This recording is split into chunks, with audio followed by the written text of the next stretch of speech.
தாய் தந்தை தொப்புள் கூடிய உறவுகளுக்கு அன்பான வணக்கங்கள்.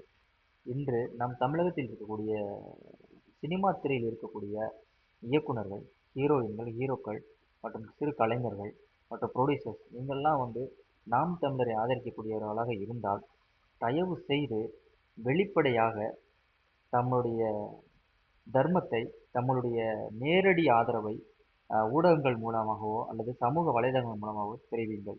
ஏனென்றால், நீங்கள் நேரடியாக தன்னுடைய ஆதரவை தெரிவிக்கும் பொழுது, உங்களை சுற்றி இருக்கக்கூடிய, உங்களை ரசிக்கக்கூடிய ரசிகர்கள் நாம் தமிழருக்கு வாக்களிக்க மிகப்பெரும் வாய்ப்புகள் உள்ளது. ஆகையினாலே நாம் தமிழர் கட்சிக்கு தம்முடைய நேரடி ஆதரவை தெரிவிக்கும்படி வேண்டி விரும்பி கேட்டுக்கொள்கின்றேன். வருங்கால பிள்ளைகளின் வாழ்வுக்காகவும், வருங்கால பிள்ளைகளின் நலனுக்காகவும் தங்களுடைய ஆதரவானது மிகப்பெரும் பங்காற்றும் என்று நம்புகின்றேன். இன்று தாம் தர்ம வழியில் நிற்கவில்லை என்றால், வருங்காலத்தில் அதர்மமே தலைதூக்கி நிற்கும்.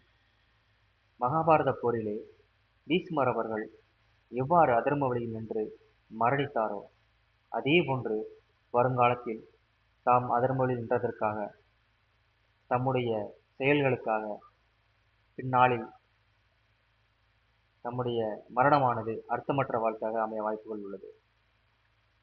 மகாபாரதத்திலே பீஷ்மர் அவர்கள் தாம் மிகப்பெரிய சக்தியும் பலத்தையும் கொண்டவராக இருந்தாலும், அவர் கௌரவர்களின் பின்னால் நின்றதாலும், கௌரவர்களின் அவையில் பாஞ்சாலியின் துகில் உரியப்பட்ட பொழுது எந்த ஒரு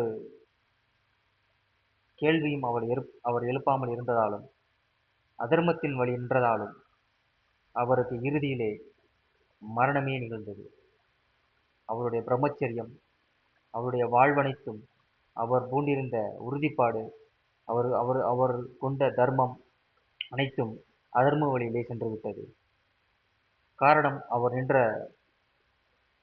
கௌரவர்களின் பின்னால், அவர் அதர்மத்தின் பின்னால் நின்றார். அதனாலே அவர் இறுதியில் மரணத்தை மட்டுமே ஈட்டினார். தயவு செய்து தாம் அவ்வாறு தவறுகளை செய்ய வேண்டாம். வருங்கால பிள்ளைகளின் வாழ்வுக்காக, வருங்கால பிள்ளைகளின் நலனுக்காக தம்முடைய ஆதரவுகளை சினிமா துறையில் உள்ளவர்கள், நல்ல நடிகைகள், நடிகர்கள் தயவு செய்து தம்முடைய நாம் தமிழர் கட்சி பிள்ளைகளுக்காக, வருங்கால வாழ்வுக்காக தயவு செய்து தம்முடைய ஆதரவுகளை தெரிவித்து, தம்முடைய ரசிகர்களுக்கு தம்முடைய ஊக்கங்களை கொடுத்து அவர்களை நாம் தமிழர்களுக்கு கட்சிக்கு தம்முடைய வாக்குகளை அளிக்க மிகப்பெரிய வேண்டுதலை வைக்கின்றேன். நன்றி, வணக்கம். நாம் தமிழர்.